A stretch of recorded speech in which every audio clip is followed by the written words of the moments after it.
I had spent a staggering $200,000 on Kenny, who hadn't even bothered to attend my mother's funeral, and suddenly he had unexpectedly flown abroad. The burning question lingered. What on earth did he do with such a substantial sum? Reflecting on it, I recalled the grand piano we once had at home, a beautiful instrument that held sentimental value. I had sold it, assuming it would fetch a decent amount. Little did I expect it to reach the exorbitant figure of $200,000. It turned out Kenny had mistakenly believed that the grand piano belonged to him. My condolences to his misconception. While I rightfully held the inheritance rights to the family estate, the piano was originally purchased by our grandfather for my brother. He, a piano teacher, had left it at our family home due to its size, and his strong sense of ownership would undoubtedly be offended by its unauthorized sale.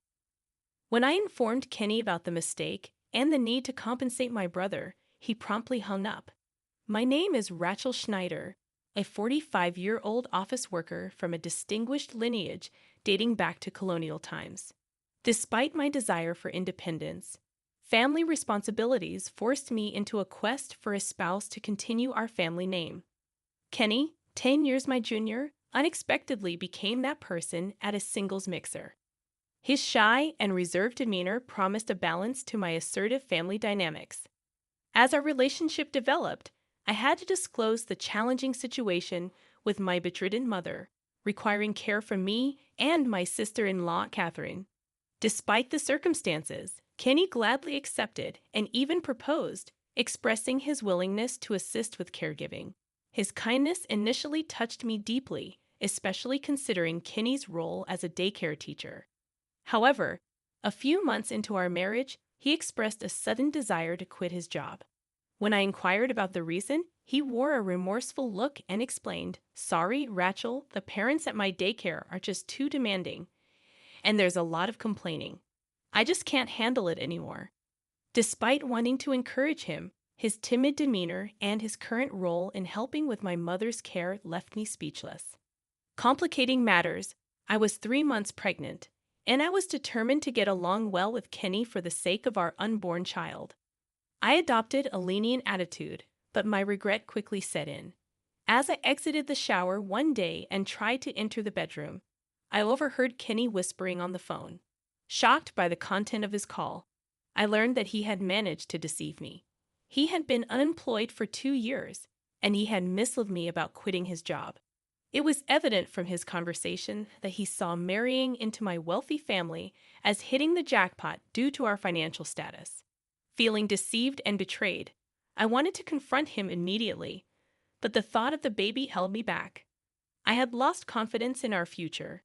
Today, my sister-in-law, Catherine, would be taking care of my mom until 5 p.m., after which I would take over. As I contemplated whether to confide in someone about Kenny, Catherine noticed my troubled expression and approached me. "Rachel, you look down. If something's troubling you, please share it with me," she offered with concern.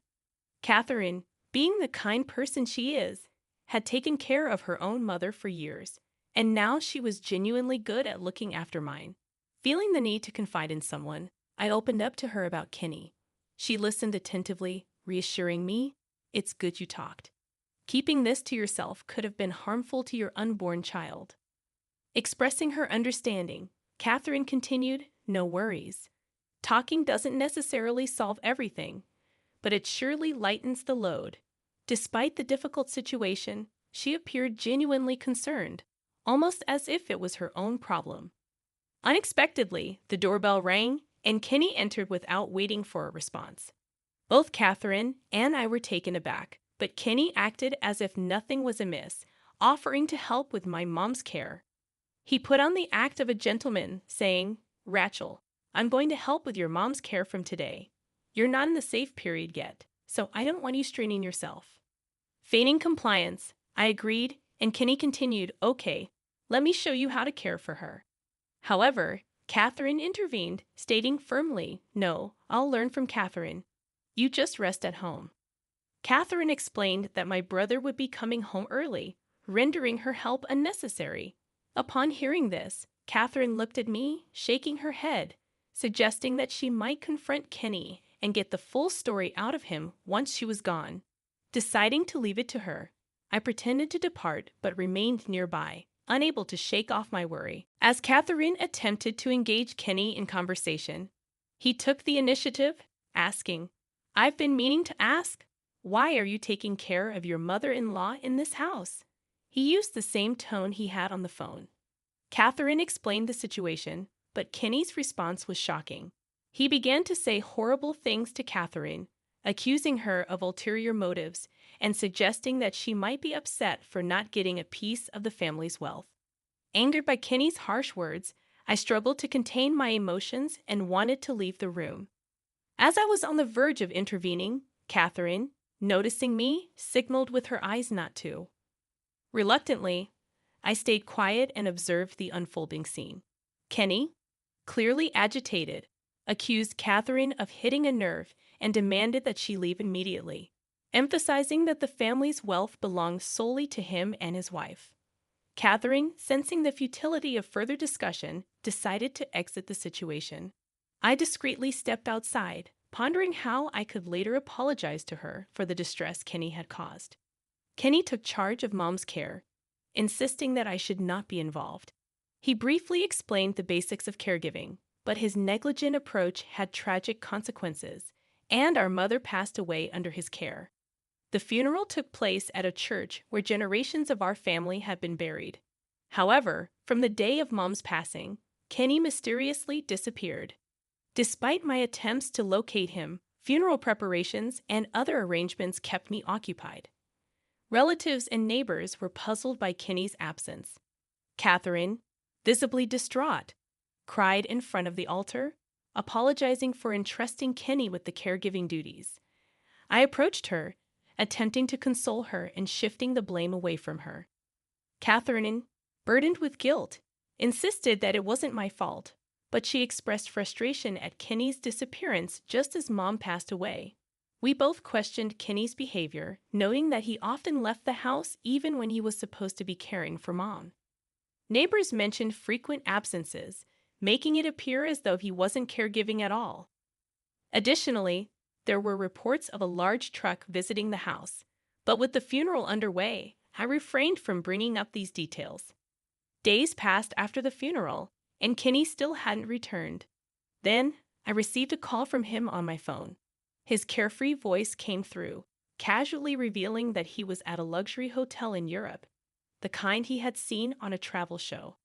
Enraged, I confronted him about skipping Mom's funeral, only to receive an unexpected revelation. He had sold the family's grand piano for $200,000 and was using that money to travel around Europe. The grand piano, which my mother had referred to as a family heirloom, indeed held a substantial value of around $200,000. Unbelievably, Kenny had sold it and indulged in luxurious hotels, swiftly depleting all the money. This revelation stunned me. I never anticipated such a selfish act from him, especially when he was supposed to be taking care of my mother. Despite the tight security at our family home, the truck that had visited must have transported the piano. Expressing my concerns, I confronted Kenny about his selfish actions. His nonchalant response, stating that he would become a stay-at-home dad due to my job, left me flabbergasted. It seemed he was intent on leeching off me, and the realization that he mistakenly believed the grand piano belonged to me added another layer to the situation. In response to his puzzled reaction, I explained the piano's history, clarifying that it belonged to my brother, who had received it from our grandfather. Kenny showed little remorse, asking if an apology to my brother would suffice. However, my brother, a piano teacher with a strong personality and a disdain for dishonesty, would not settle for mere compensation. The grand piano held immense sentimental value for him, and the thought of it being sold without permission was sure to trigger a severe reaction. Upon sharing this information, the phone abruptly hung up, leaving Kenny likely regretful and contemplating the consequences. I decided to call my brother and inform him of the situation, knowing he would be livid. The next day, I orchestrated a gathering with the whole family present, including my brother and his wife, Catherine. As Kenny entered through the front door, his eyes widened in surprise, seeing everyone in the living room. Confused, he questioned the gathering, to which my brother, wearing a menacing look, responded, "Kenny, I heard everything from Rachel." "What were you thinking, selling someone else's property, especially something that valuable, without consulting the family?" Nervous and visibly uncomfortable, Kenny attempted to justify himself. I stuttered, trying to explain, "I was just trying to help with the chores around the house out of boredom." When I saw the old, large grand piano, I thought no one was using it anymore. My feeble attempt at justification continued. "So, you decided to sell it?" My brother asked sternly. Kenny admitted, "Yes, it seemed like a waste just to leave it there." My brother's expression remained stern as he interrogated further. "Really? That piano was special, imported by our grandfather from a top European manufacturer. Where's the money from the sale?" It was evident that my brother, playing the role of an interrogator, was trying to make Kenny confess in front of everyone. Kenny, perhaps feeling desperate, struggled to respond immediately, appearing lost in thought. The sales money. Yeah, it hasn't come in yet," he stammered in a flustered manner. My brother's anger finally erupted, accusing Kenny of lying. He questioned, "Just how rotten are you? For starters, what's with those souvenirs from Europe in that huge suitcase?" Kenny, seemingly struck by the accusation, closed his eyes and shrunk back, admitting, "I'm sorry. I used up all the money." The revelation left everyone in shock. Relatives began murmuring, realizing the value of the grand piano and expressing disbelief that Kenny could spend $200,000 on just one overseas trip. My brother, looking down at Kenny, lifted his chin with his hand, making eye contact, and delivered a stern ultimatum. "I think you already know from Rachel, but that piano was mine. Now that it's gone, you're going to pay back every single penny. If you can't, I'm going to sue you for theft. Are you okay with that?" My brother confronted Kenny with intense determination, his demeanor resembling that of a mob boss, turning a seemingly typical family dispute into a potential legal matter. My brother's intimidating demeanor seemed to have the desired effect on Kenny, who, clueless about the law, lost his voice and began sweating profusely. In a frightened voice, he looked at me and pleaded, "Rachel, please help me." I was dumbfounded by his plea, as I had nothing to do with the situation. It was entirely his doing. When I dismissed his plea, Kenny resorted to saying something ridiculous, claiming that he had taken care of my mom during my pregnancy, and the overseas trip was a reward for himself. In a bizarre attempt to justify his actions, he proposed that we both decided to sell the piano, arguing that since we're siblings, it wouldn't be considered theft. I couldn't close my open mouth. His absurdity left me speechless. Thankfully, Catherine came to my rescue, asserting, "Enough is enough. Didn't you tell Rachel not to come for caregiving? You even told me you thought I was just after the inheritance and tried to drive me away." She exposed Kenny's previous attempts to undermine our connection to the family, revealing that he had been plotting to sell the piano secretly without letting us get close to the family home. My brother's anger peaked again as he addressed Kenny, emphasizing that Catherine had taken care of Mom out of kindness, not for financial gain. He demanded an immediate apology from Kenny to Catherine. Grasping Kenny by the collar, my brother forced him to kneel in front of Catherine, who was visibly hurt by Kenny's insulting behavior. Through tears, Kenny apologized, but the relatives present looked at him with cold eyes. One relative shouted at Kenny to pay back the money from the piano sale as soon as possible to avoid tarnishing the Schneider family name. Misunderstanding the gravity of the situation, Kenny made another odd remark, suggesting that they could save money together as a couple and repay it little by little. Even my uncle was left speechless at Kenny's nonsensical interpretation. Feeling that words wouldn't resolve the issue, I decided to fetch something from my room, the business card of a divorce lawyer. I handed it to Kenny and told him to call the number, declaring that I wanted our relationship to be over, and from now on, we would communicate through lawyers. Kenny's face turned pale at the prospect of the relationship ending, and he questioned why I would do this when we were about to have a baby. At that moment, I revealed what Kenny had been discussing with his friend on the phone, exposing his true intentions and confirming that I had known all along that he approached me for my inheritance. Surrounded by a cold stare from everyone, Kenny, realizing he had no way out, adopted a defiant attitude. He expressed disappointment, revealing that he had hoped to get close to the $9 million inheritance I had received from my mother after we got married. This sudden change in Kenny, who had always appeared gentle, shocked everyone present. I couldn't help but feel hurt, wondering if I should have been more suspicious of the man I'd met at a dating event who was 10 years younger. From that moment on, Kenny became a stranger to me and my brother. As a natural consequence, he had to repay the money from selling the grand piano. Kenny broke down, stating that he couldn't do that, but with all the relatives present willing to testify against him, there was no escaping the consequences.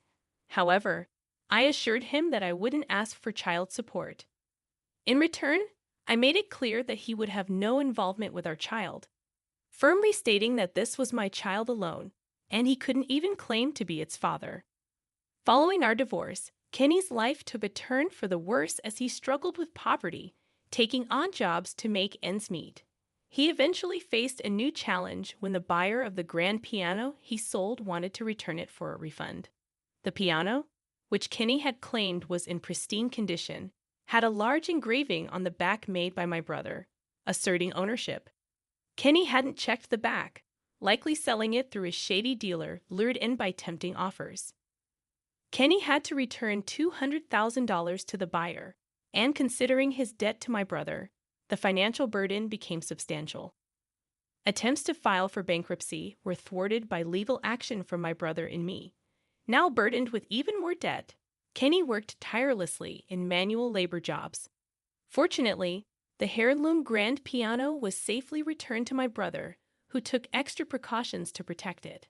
He installed a strong lock on the room where the piano was kept and even set up a security camera, determined to safeguard the instrument.